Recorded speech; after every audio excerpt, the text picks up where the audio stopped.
Having been raised in both London and Nigeria, Tolu moved to Northern Ireland at the age of 10. His experience growing up in Belfast gave him the tools and perspective to direct his recent BBC documentary, Black, Northern Irish and Proud.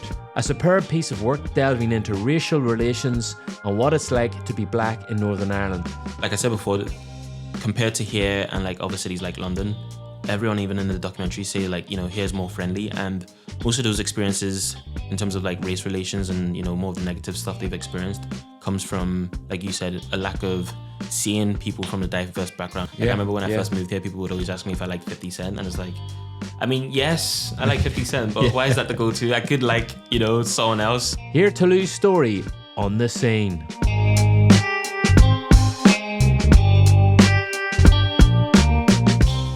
So Tolu, what interests you in filmmaking?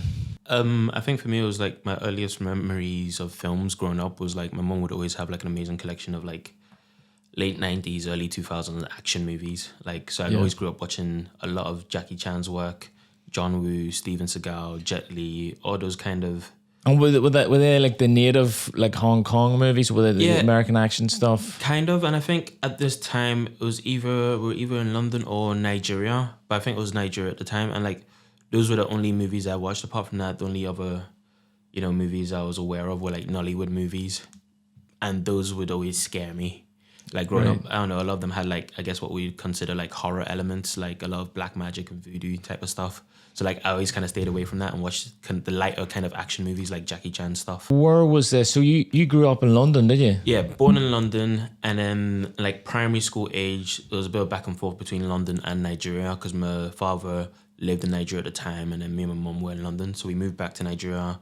I think I'd done maybe 3 or 4 years of primary school in Nigeria, came back, finished off primary school in London, and then finished P7 here in Belfast, and then within that same year finishing P7 started secondary school. So I moved here in like 2007. So you had from early on you had a very jumping around, but it gives you a good perspective on different cultures straight away, doesn't it? In the way different countries, Nigeria, London, Belfast, all very different places, aren't they? Yeah, all very different places. I think Nigeria and London are both kind of similar in the fact that they're quite busy and people are always very active, and maybe they keep themselves to themselves a bit more, while in Belfast it was more contrasty. It was like, you know, people were more friendly, more open to getting to know you. You could be walking down the street or going to your local shop and people will stop you, you know, for a conversation, and you wouldn't really get that or expect that in somewhere like London or Nigeria. Yeah, and like even in Nigeria, is people underestimate the size of the place. There's so many people, so, and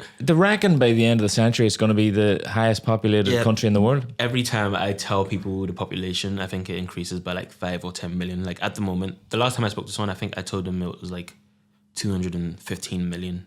It's crazy, isn't it? But you don't think of that when you think of Nigeria. Especially because of the size of it. Yeah, absolutely. So it's overly densely populated. So it would have been similar to London in the sense of the population density. Very dense. I always tell people, like, I always joke around and say like Nigerian people are like the Irish, you know, we're everywhere. Like in every country, but the only difference is we don't build like an Irish pub or something like that. Yeah, well, funny, Guinness is very popular in Nigeria, isn't it? Yeah, I think outside of Ireland and the Americas, like the next nation that has like a high consumption rate of Guinness is probably Nigeria. You moved to Belfast then when I was... You were 10 or so, did you say? 10, turning 11, so like 2007, yeah. And how did you find that adjustment then? I think it was I moved from London, so it wasn't a case of like, I've already lived around like different demographics and different, you know, different ethnicities of people. So when I came to London, it was the first place where I moved to where I really felt like a minority. But like, obviously I'm still at a very young age, so I didn't really think much about that. But like going to school from London, where it was very much, my classmates were more diverse, coming to Belfast, I think there was only 2 black people in my school when I done P7. And it was just, you know, but that's the thing, everyone was friendly enough. And I think the funny thing to me was like, when I first moved over, like people didn't really care about what I looked like or where I was from. Or what they cared about was like, was I like Protestant or Catholic? They would ask me like, I think I'd pronounce H a certain way. I can't remember which way it was. And they were like, oh no, you need to say it this way. And I'm like, I just moved from England. Like that's where English was made. I'm like, you're trying to tell me how to speak English? Yeah. You know, especially the way people from Belfast speak. Because I was like, in my head, I was like, I just came from England. That's how English is spoken. So over here, you guys have the accent. Over there, they don't. Even though there's accents everywhere in England. This sort of leads into your piece of work you did for BBC NI, Black Northern Irish and Proud. Yeah.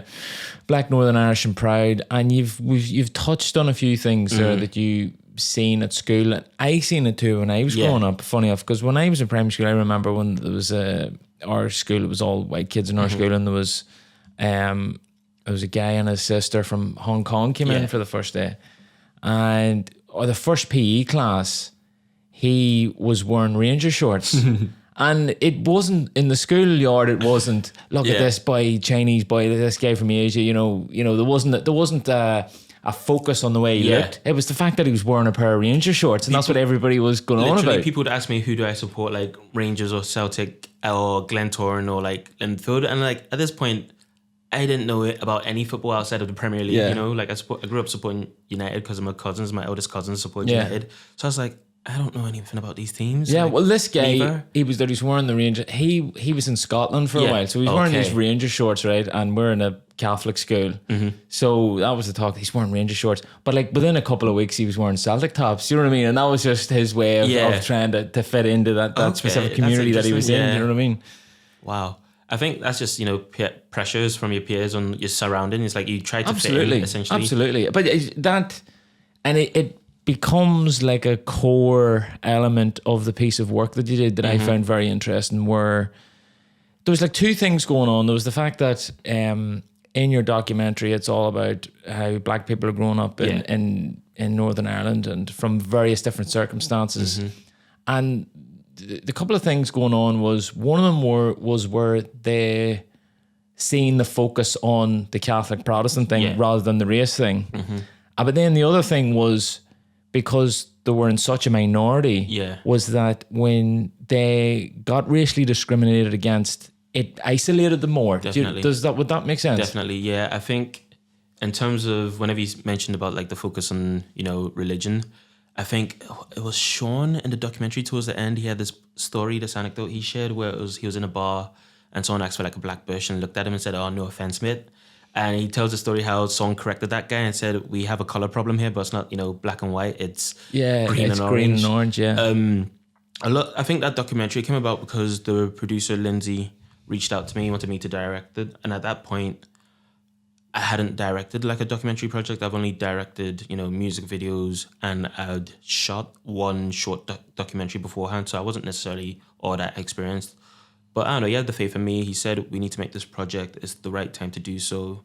And he kind of sold me on the idea. And like every other, nation within the UK, like Wales, Scotland, England, had their own sort of iteration of that type of documentary, except from Northern Ireland. So the time was there, and I think because it's been proven to have worked in all these other nations, that it would be easy to kind of, put forward to like a BBC or like any other broadcaster, and it would be a project of interest to them. And then with it, you've got the unique circumstances again of the culture here, which brings a bit of freshness to it as well, doesn't it? Like, Definitely. I think there were even contributors who were mixed race. So like one parent was from here, Irish, Northern Irish, and the other parent was either from like Kenya or somewhere in Africa, essentially. And they kind of shared the ideas of, how they struggled with like a sense of identity and a sense of belonging. I think my friend Jambi, like a lot of the contributors I knew, like personally. So my friend Jambi, she's half Kenyan, half Irish from, I believe, Portadown. And in the documentary, she kind of shares how, growing up here, she felt like she was too black to, mingle with the white kids and whatnot. And then whenever she did visit Kenya, they would, I can't remember the word in their language, but they would call her white. So it was just a sense of, where do I belong? I'm too white over here, but I'm too black over here. And it's just kind of something that you kind of have to navigate as a child, which isn't easy. No, and because you're in such a minority where it's different to England, you would think about it more, and you focus on it more, so you can see why it would be intimidating maybe for a kid going to school or whatever. Even in Portadown, because like, whenever I was growing up, I've always lived in Belfast, like in East Belfast. So I think when it comes to Northern Ireland, Belfast is probably the most diverse place there is. So for her to be growing up in Portadown, which is kind of more, don't want to use the word rural, but, it's less diverse over there, would definitely be harder. Because like I'd still see, black people floating about city center. You know, there was another black person in my school, and as I went into secondary school, I think that maybe there was like 5 of us in total in the whole school. So it's like you still see more people. There's 5 black people. There were a lot of And then people from China. out of how many numbers? 5 out of how many? Maybe 600, 700. I went to Knockbreda High School, so Right. it wasn't a very But that big just school. shows you how much of a minority Literally, and how like in your documentary too, towards the end, there was one of the guys talking about how Northern Ireland is like 20 years behind. Yeah. And not in a bad way, but not you know, in a bad way. it's just, you know, if you look at historically Northern Ireland through the Troubles, there was nothing here for minorities to come here for. True. So that's why Northern Ireland's playing catch up. Now Belfast is a brilliant city. Yeah. It's fantastic. Summed it You go in the 80s and 90s, there wasn't much here to come for. You know what I mean? Wasn't there not? And I think that was the final note of the documentary where he finished on it. He's like, you know, we're somewhat 20 years behind, but that's an advantage in a sense where you can look at all these other nations who have been through maybe similar things or not have been through similar things, and you could, you know, pick the best parts from that and, you know, apply it to Belfast as a city. I think why this is a really great piece of work is because it highlights a lot of the people in that speak in the show that you made about like racial discrimination and all. It all sounds like it comes from a lack of education. You know what I mean? From the people that are doing it, you know, because they're not growing up in a integrated multicultural society, and they've just been, you know, and then also when you go into especially Northern Ireland, you know, when you go back in time to, you know, Protestant people didn't even know Catholic people existed. Yeah. You never mind other countries. You know what I mean? So, and it's the same when I was growing up in my area, like the 12th of July didn't exist. Yeah. Do you know what I mean? Yeah. So it's here having people become more open-minded to new things, new cultures things. It's just an education thing. And what the documentary does is it achieves that. It educates people into, you know, what these cultures are, what they're going through, et cetera, et cetera. I'm very glad that comes across in the documentary. I think, like I said before, compared to here and like other cities like London, everyone even in the documentary say like, you know, here's more friendly, and most of those experiences in terms of like race relations and, you know, more of the negative stuff they've experienced comes from, like you said, a lack of seeing people from a diverse background. You know, the only experience what people would have of seeing black people might be on TV, and it could be from like American pop culture, you know? I remember when I first moved here, people would always ask me if I like 50 Cent, and it's like, I mean, yes, I like 50 Cent, but why is that the go-to? I could like, you know, someone else. Yeah. I could like Coldplay, for example. And it's, like I said, the people are friendly here. So it's like, I think a lot of the abuse wouldn't necessarily come from your local environment and where you live, because, you know, your neighbors would know you. You probably spoke with your neighbors and you're on like friendly terms. And it could just be it's just someone driving past, you know. It's just as you say, like Belfast, and everybody says that we both work in the film industry. Anybody that comes over here from whatever country, they all talk about how much they love this place, how friendly the people are, how friendly the crews are.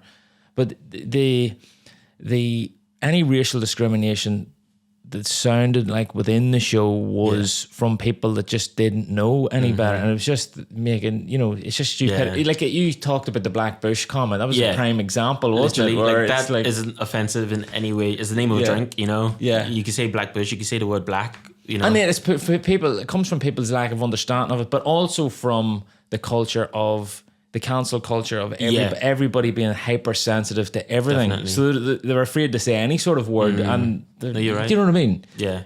And I think what, you know, ultimately what your show does then is it goes into, where did you find the people? Where did you find the people? So a lot of them I knew, and then some of the others the producer knew. So, for example, Jambi, Josh, the boxer, I already knew quite well, both of them. There was Sean, who's I think he was probably the eldest in the documentary. There was Agnes, who's from Ballymena. So those were people like kind of the producer knew Lindsay. So Lindsay's background is kind of in like music and events. So I think he used to run like hip hop nights like early, like maybe in the 90s, early 2000s. And like a lot of the black demographic in Northern Ireland would go to those events because it was like one of the few places where you could experience hip hop in the club, in like a kind of a club's setting. So that's how he kind of knew some of those people. Yeah. One of the bits that really stood out to me was, and this is an example of when you see like racial discrimination and how it just has a massive impact on people's lives. There was a lady on the show was with two friends. Yeah, it's one. And one of her friends' boyfriend came to pick them up. And she said something like really, the guy in the car then that was picking the two girls up said, do we have to bring that with us or whatever? I'm something. not bringing that. Yeah, something like that. And you could see the way she was talking about it, how that just really had a huge impact on her. And it just shows like, you know, it when I was watching, I was like, gee, you know, you can see how that affected that one thing that guy said really affected that woman's life, you know? I think, and that's the thing with the doc, like hearing those experiences during those interviews, like it brought back a lot of, you know, negative memories for myself, which I've kind of buried. And like with that comment, like I remember even like being stopped in the street on my way to football and people were asking me like, what was it? There's this one guy and he was asking me, oh, like, where are you from? And I was like, oh, London. And he's like, no. He persisted. He was like, where are you really from? Like, where are your parents from? And I was like, okay, Nigeria. And he was like, oh, well, do you not think it'd be like nicer and lovely and sunny Nigeria and blah, blah, blah. And I'm at this age, I'm like 13, running late for football training. I just looked at him. I was like, no, maybe, who knows? I don't know. Like, who's going to pay for my flight? Like, what do you want? And then I just kind of left. And it's like, there's other instances, like my mum's had like, you know, worse experiences, like even just walking down the street, people hail abuse. I've been hailed abuse at, like from people from their car, just shouting the N-word or just shouting all random stuff, like monkey noises. I've been called microphone head. Like some of it, like, a lot of this happened when I was younger. So like growing up, like when I was a kid, I'd laugh at it because I'm like, oh, that's a new one, blah, blah, blah. But like, it does kind of chip away at you slowly. And it's like, until you come of age and you can like better understand, you know, why these things are happening, or like you said, it is a lack of, it's a lack of education, and it's just like ignorance. And to be honest, it's like a small minority of people. So it's like, yeah. And when because there are so few ethnic minorities in the country, it focuses people's attention more on it. Do you know what I mean? You know, like Definitely. for example, in a class, you're in a class of 30 kids and one of them's black or whatever, you know, if there isn't 10 black kids in the class. If there's one, then it's for the bullies. Then it's easier. Obvious. It's easier for them to pick on one person rather than 5 or 6, isn't it? Like, and I think in school, like growing up in high school, I think I was fortunate that I was more kind of, you know, extroverted. Like I was happy to talk to everyone. Like looking back now, sometimes I regret how I behaved in school, because like I was friends with everyone. You know, I was friends with people that got bullied and I was friends with the bullies. And even looking back now, I'm like, I don't think I'm necessarily proud of that, because I think I've done that just so I knew I couldn't be bullied because I was friends with everybody. But it's like being able to still watch my friends get bullied and be okay with that. I don't know, it doesn't sit well with me in a sense. but yeah, I mean, but when we're kids, you don't, you know, you're not going to be fully. Everybody makes mistakes as kids, definitely. and everybody does things to regret as kids, and you know, so that's not something I would linger too much on. Did like you experience? How much did you experience when you were younger compared to now? Say racial slurs or whatever. Oh, it was a lot more when I was younger, which to me is surprising, because like people are a lot more, you know, comfortable and confident with, you know, insulting a child than an adult. Maybe because I'm at an age where, you know, potentially I could do something about it. That's why it happens less. Or it could also be the fact that it has become more diverse here and people do have a better understanding of, you know, how to interact with people from different cultures. And I think the education's changed as well. People are a lot more, you know, a lot more savvy, a lot more, they think a lot more about those things compared to what they used to. When I moved in like over here in 2007, I don't know what the statistics is, but like the last census was either last year or 2021. And I think there was maybe 11,000 people who identified as black. Like I'm sure there's more than that, but like that's just what the new census said. And I'm like, even that still seems relatively low compared to like the overall population. So I'm trying to imagine what it was back then, like 2007 when I moved over. It would have probably been like minuscule. Yeah. So definitely I think the growth in diversity has helped. You know, it's not just culture, people from like, you know, black backgrounds, but like, you know, the Polish community. I think the Chinese community is the biggest. Yeah. You know, I think a lot of their community has been here since like, you know, the 70s. They have got second, third generation people living here. And, you know, there's other European communities that are growing in Northern Ireland. And do you see like Northern Ireland becoming more culturally diverse, helping also breaking down barriers between cross communities and different things like that. Because I see it's a reflection on where Northern Ireland has come in the last 25 years. That, like, 25 years ago, it was either, you were on the Catholic side or you were on the Protestant side, and that was it. And that barrier drops, and then also you're adding in other cultures to it. It helps the image of Northern Ireland. It helps integration between everybody and communities and different things. I think it definitely helps with integration, because it's not just so, it takes away the focus from just being, religion, this religion and that religion, and it takes it to more about, backgrounds, people's different backgrounds, and it just helps overall with a lot of integration, I think. So you touched briefly on it earlier on. So how did the project come about? How did Lindsay, the producer, approached me to direct it, and from there we kind of constructed who our contributors. When he approached you, was the concept in place? And pretty much, yeah. Right. Pretty much. It was just, we wanted to share the experiences of Black and mixed race people growing up in Northern Ireland and what they contribute to society and what their experiences are, negative and positive. We don't want it to be a sad story. We don't want to just focus on the negatives, which we both knew from our experiences were going to be present, So I think that's why the documentary is kind of segmented into, sections where it's like they talk about the negatives and their experiences, and then they also talk about what they love about Northern Ireland, and they also talk about, their hopes for the future. We kept it very simple in terms of structure and pre-production. I think together we kind of just came up with like 4 or 5 main questions, which would be the guide. And then as I conducted the interview, obviously, as you know, it's just you just continue to go and riff off what their answers are, but we kind of kept that 4 question structure just so we knew there was a constant theme. Okay, and so it's Black, Northern Irish and Proud. Yes. And it's not on the BBC iPlayer anymore. I think they took it down recently. Right, it's on, but I seen it on YouTube. Yeah. You can watch it, and I highly recommend anyone to watch it from here. It's a great insight into that world. When you were making it, your youth and your experiences growing up, did that help you with telling their story? I think so. I think during the process of the interviews, I think my own experience and being able to say that, I've lived and shared some of these same experiences with these people helped me kind of, guide the interview, but also know when to perhaps take a break, know when it's getting too much, and, kind of navigate certain questions, because some of them are sensitive questions, and some of the contributors, had moments where they kind of needed a break or they cried, and it was just a case of, how would that play in the edit? Would we want that? Like people were we had to approach the interviews in a way that was authentic to them, but also made them comfortable, to share their stories. And if they were able to share their stories, if they don't want to, then, we'll move away and focus on other aspects of their lives here.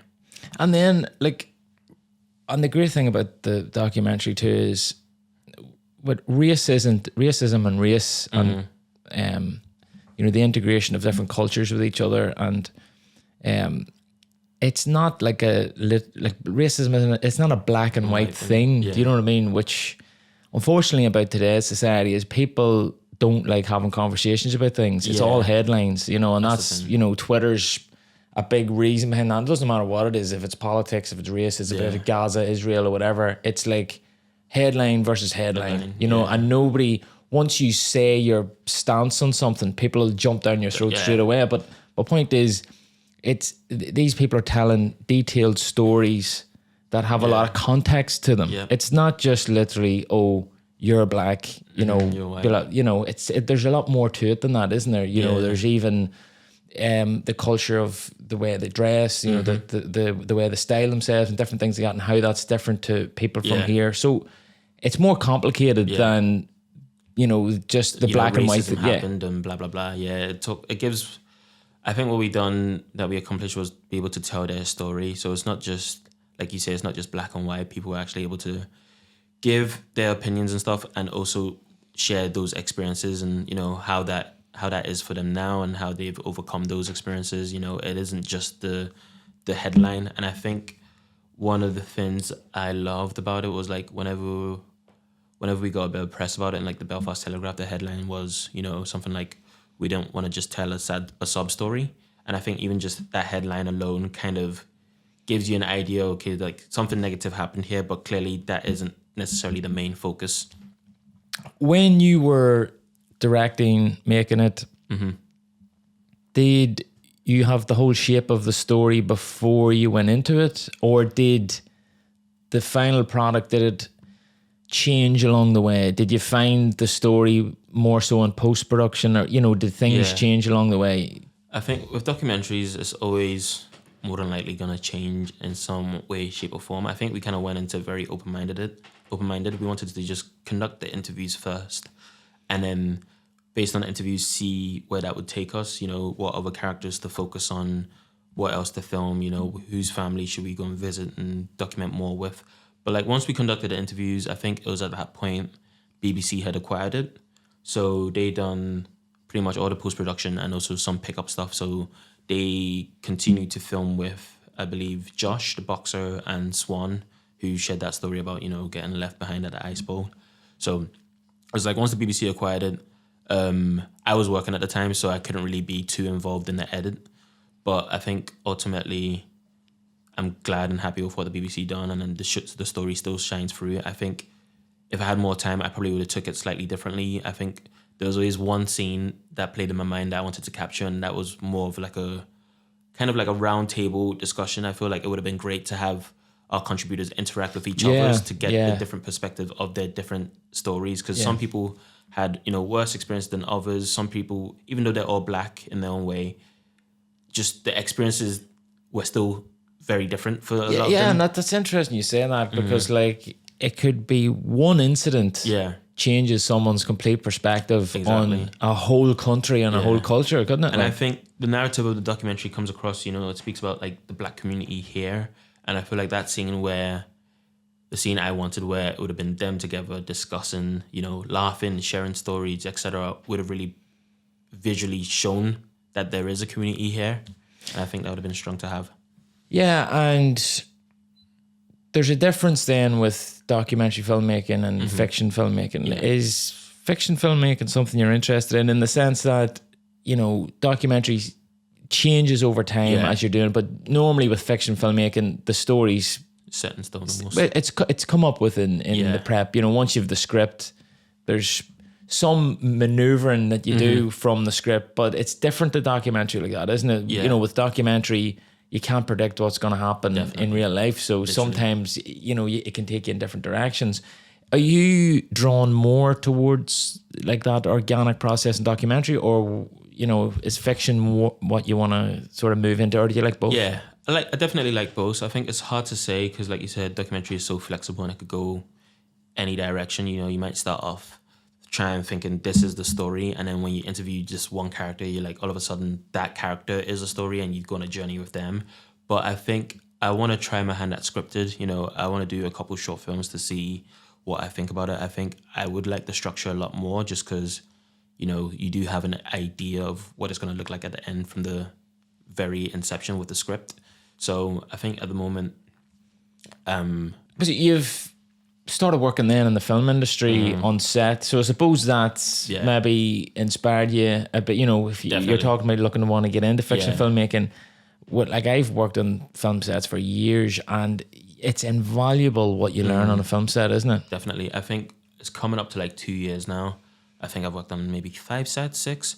And it's that, like you say, it's very, very much been invaluable. Just meeting people that are way more experienced in various different departments. Prior to getting on set, there's some of these departments I didn't even know exist.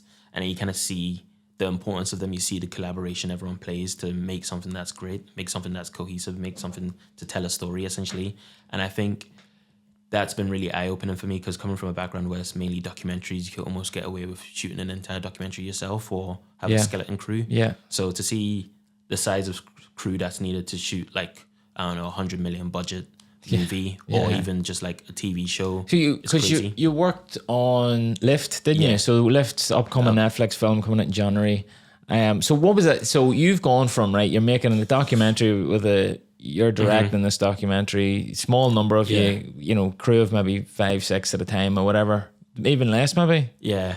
You know, what's it like then? You're going on to this blockbuster Netflix show and there's just people everywhere. it was daunting because that was the first set I've ever worked on. And I think to this day, it's still the biggest. It was just daunting. It was hectic. There was all these A-list celebrities, and like I was working in the sound department, and that was brand new to me. So I wasn't familiar with any of the equipment, wasn't familiar with a lot of the language that people would use on set. So it was just trying to find my feet fast and trying to keep my head above the water and not look like a complete idiot. You know, it was figuring out how to, you know, conduct yourself There's with plenty of cast them as well. about. You don't have to worry about Literally, yeah. It was just trying to figure out how to conduct yourself with staff, how to conduct yourself with, you know, other members of crew, and just kind of knowing your place and knowing what is what's, you know, dependent from you, like what people require from you, and trying to do a good job. Because that's the thing. I think it took me that job and like maybe 2 or 3 weeks to realize that, you know, nobody will notice you doing a great job because that's to be expected of you. It's your job. But like they'll notice if you do something that. wrong. Yeah. If you do something dopey, you stick out like a sore So you thumb. just have to kind of stay on your toes and just be alert at all times. And with your documentary work then, because you work in the sound department, it must be, again, invaluable. Definitely. Working in sound. And you've worked with a lot of different sound mixers now, haven't you? Yeah. You know, so it must be a great experience working with, you've worked with Ronan and, you know. Work with Ronan, Derek, Chris Woodcock, Trevor from Galway, Carl, Dan McCabe. Yeah, lots of people. Learning from different ones. They're all different characters, you know. So just trying to... You also have to adapt to how different people work and what their but then workflows also, are like. you what you see then is the importance of clean audio. And The importance of sound is something I've always kind of neglected, because even when I first got the placement for Lift, I was told there was a sound department, and they told me that it might not be something you're interested in now, but you could always try and pivot to a different department. And like, I'm glad that I said yes to it, because after every job they've asked me, do I want to try camera department, the grip department, and I've just stuck with sound because I've learned a lot, and it's even helped me in my own documentary work because I'd have to do the radio mics for that, or, you know. you see the credits at the end of a show and people are going, how do you need that many people? But it just takes so much time and so much people, doesn't it? Definitely, it takes so much time. And there's even people, I think this was only the second job where I realized, you know, like even the art department, there's so many people in that team that you don't even see because they're there beforehand, you know, setting everything up. Like, set dress and different things. I just walk onto set someday and think, oh yeah, well, this was already set up. It was construction, blah blah blah. But then you forget about the people that actually dress the sets and the art directors. You know, because you only see like what props on set, who deal with everything actors interact with, or how a place looks. You've a trailer then. I've seen a bit of for a hip hop project. Yes, that is a short hip hop documentary, probably around maybe 30 minutes long. And it again ties in with sort of the first one you did of, you know, how rap music is growing rapidly in Ireland. Like I had a rap artist on the show there a few weeks ago, and Northern Ireland used to be like a closed shop in the sense that music was just like bands, it was traditional music. Punk. And then, you know, and then the music also, it wasn't very diverse musically here, let's just say that. And rap just, you know, people listen to hip hop from America or whatever, but you never seen Irish artists getting into rap music. And if they did, it would be like, what? Definitely. That's all changing, isn't it? Yeah, it definitely is changing. There's like a vast growth, I think, in even the last 5 to 10 years of hip hop artists coming through. And I think it is, a lot of those influences come from like, you know, America and even the UK. Like I think what we're trying to achieve with this project is just kind of, you know, shining a light on that kind of subculture here and how it's growing and how well it's been doing. I think it's a short documentary, so we're not trying to convey every single facet of hip hop in Northern Ireland. It's kind of a small picture with maybe 10 or so contributors, because we want to shine a light on it, but we also want it to inspire people to kind of continue telling other stories in hip hop. You know, we have a few artists who have went on to do amazing things featuring it. You know, we have John Su in the documentary. We have Leo Miyagi, Jordan Adetunji, and we have OJ, my friend, who runs a recording studio. And I think even in the last 3 years, he's been one of the key players in kind of shining a light on the youth and the music that they're creating here. Yeah, and I think with Northern Ireland especially, since the Troubles is over, you know, and there was no storytelling coming from here, and but you know, there's just all there was stories, you know, films made by the Troubles, by American filmmakers or British filmmakers or whatever, and it wasn't like Northern Ireland feels now like that it's brimming full of stories and it's ready to go. You know, Derry Girls is an example, and you know, because of the Troubles, because of the things people have gone through, rap seems to be, you know, you look at the two sides of you know, nationalism and unionism.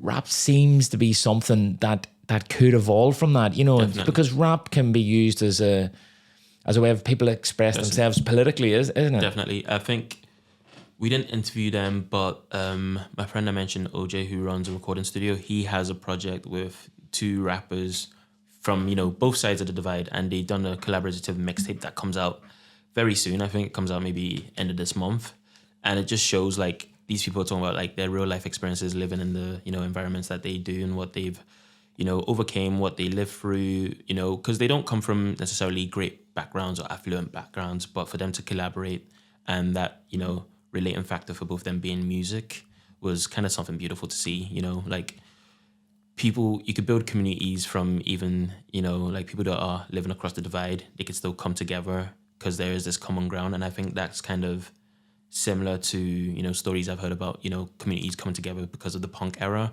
and like punk concerts that would happen in Northern Ireland. Identity seems to be like a theme in your work. Have you found it a rewarding experience doing those sorts of projects? Does that help with you in terms of identity? Is that something that has come from you, your identity in the work that you've done? I definitely think so. In some ways, I think starting off as a filmmaker, it's easier to create projects that, you know, relate to you, projects that you're passionate about. And, you know, even in my photography work, identity is something that I've always been aware of, you know, always kind of challenged and always tried to, you know, figure out more of. So with the Black Northern Irish and Proud documentary, that's something that related to me. With this hip hop documentary, that's something that related to me because a lot of my early work, like as I said, was music videos, and that was for like local budding musicians in Northern Ireland, you know, the likes of Leo Miyagi and Jordan Adetunji I've worked with lots. So it's just whenever you could create something that you have some sort of opinion or experience or passion with, it comes a lot more easier. You know, you want to see it through to the end in a sense. You're also an avid photographer. Yes. Do you see that as a hobby or something that you could develop into a career, or could you see it work side by side for projects that you do? I think initially before I started working on set and having that as a full-time job, it was more of a career, more of a full-time thing where I'd have bookings. You know, I used to have a photography studio in the Blackstaff Mill in West Belfast. So where people would hire me for bookings, it would either be like, you know, musicians who wanted headshots and press photos, or like people who just wanted like family portraits, stuff like that. It could be anything. It could be models who wanted like updated headshots and stuff like that. But now I kind of see it more as a hobby. I don't necessarily have the time to pursue it as a career, nor do I think I necessarily enjoyed it that much. You know, I'm more happy with like taking photos when I travel. Like when I went to Nigeria, I created a project, which was like a documentary style project. It was called Trips Back Home because it was the first time I visited Nigeria in quite some time. And that project has, you know, garnered a little bit of success. I've done a few exhibitions based on that project. And I think I'd want to take my photography in that direction where it's kind of more of a hobby where I could focus on projects I'm passionate about and take my time with it, you know, more like long-term projects that I could document people and stories for like over a year or so, and then come out with a project, maybe a photo book, maybe print sales, exhibitions. I think I'd rather try and keep the photography in that lane, you know. What about cinema then? Do you ever think about the future of cinema, where it's going, the future of film consumption?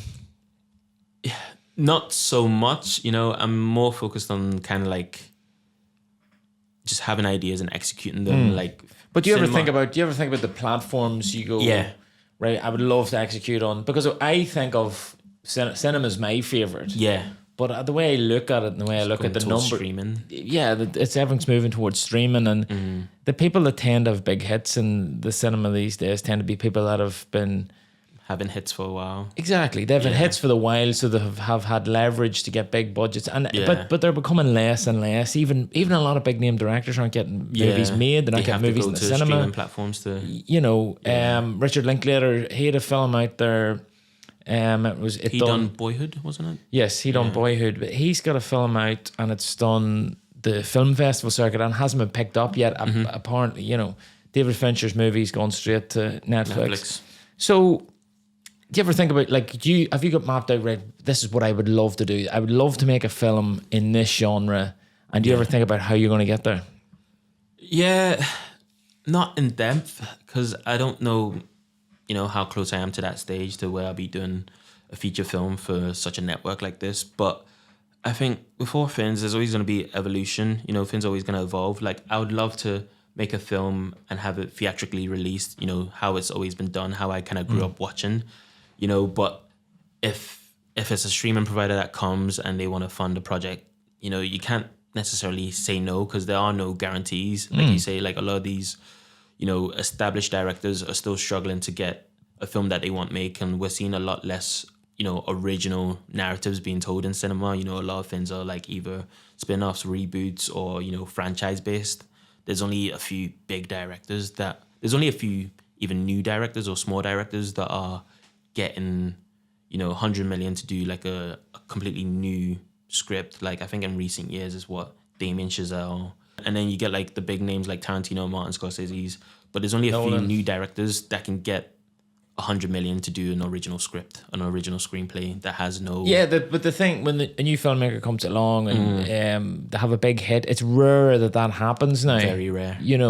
Whereas, like, when I was growing up in the early 90s, there was so many independent movies coming into the cinema that were made for between 2 million and 20 million in terms of budget, and there was like 4 or 5 of them every week, and it's becoming less and less. Very much so. That audience seems to be watching TV at home now and not going to the cinema. Yeah. So do you ever think television would be something, you know what I mean? Like, so, like The Sopranos changed the way storytelling was done on television, and it brought a cinematic quality to storytelling on television. So do you think that has taken people away from the cinemas, in the sense that they're experiencing this scale of storytelling that doesn't require them to leave the house and go to the cinema? I think potentially, especially because of the sheer volume, like you said, we're not getting as many movies that are theatrically released as we once were. But on streaming platforms, there's a new show pretty much almost every day, it feels like. And there's how many streaming platforms out there competing, there's Netflix, Apple, Amazon, Hulu, Paramount, everyone has their own platform.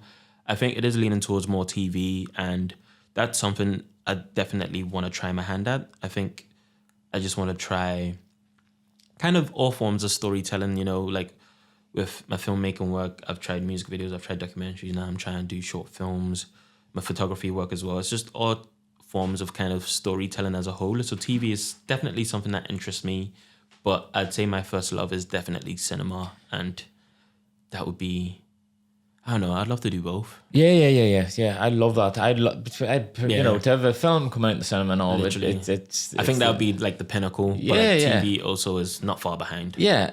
So what would your dream project be? If you were going, right, you've carte blanche and you can choose any genre you want, and someone just gives you a blank checkbook and goes, Tolu, you can make whatever you want. Genre wise would probably be, I think it'd have to be action, just to kind of, pay homage to what my earliest memories of film were. I think it would be influenced by, different cultures I've grew up, around. Like, there'll be Nollywood influences, there'll be, I'm sure, Hong Kong influences, because it's action, the fight scenes, what I grew up watching. I'll try and pick different influences from throughout my life, maybe throw some, Nigerian Yoruba influences in there as well. But I'd say it'd definitely be an action movie, have some big names. Yeah. A lot of bosses crashing. Literally a lot of fight scenes, a lot of choreography. I think in recent years... Airplane flying into we'll have Harrison Ford on the airplane as well. The Harlan Wolf cranes. Yeah, literally, I think in recent years, my favourite action movie I probably watched was The Raid. And the fight sequences in that, the choreography were just amazing. You know, like at some points it didn't feel realistic, but that's kind of the appeal in filmmaking. You know, so I think for me, the ideal film genre would be action. If I was to pick my ideal cast, that's a whole different question because I don't even know if they would fit into that genre. Perhaps. Yeah. You know, you're not gonna have. Would you have Daniel Day-Lewis in a kung fu movie? Yes. Yeah, you figure it out. Yeah. I'm sure he would love to as well.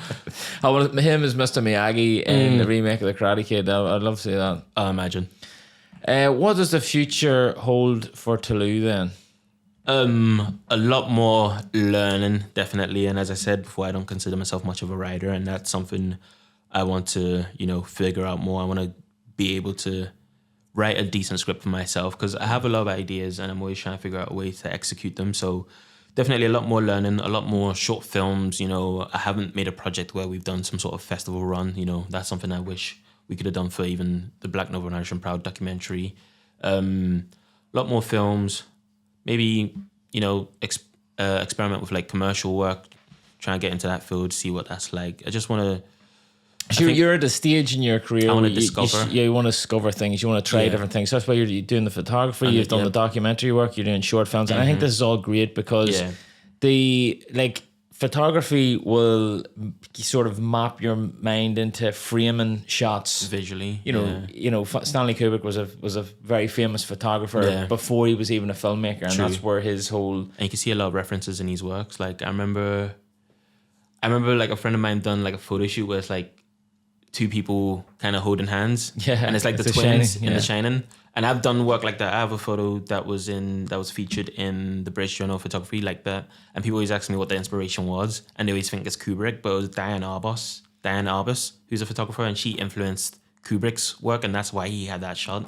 So it's like a lot of directors I've seen have taken a lot of inspiration from photography, and I think even learning more about that field and the history of photography will kind of inform my art in the future. Like I just want to discover what works best for me and what I enjoy most doing and try to apply that to my work. So it very well could end up being commercials, or it could be, scripted, it could be TV, it could be cinema, it could be documentaries, but I need to discover what that is and lean into it. Brilliant. Tolu, thank you very much for coming in today. It was a great discussion. I really enjoyed watching your work as well, and I can't wait to see what you come up with Thank you very much, and I'll see you tomorrow in work. Thank you. Thank you very much. Until next time, see you after.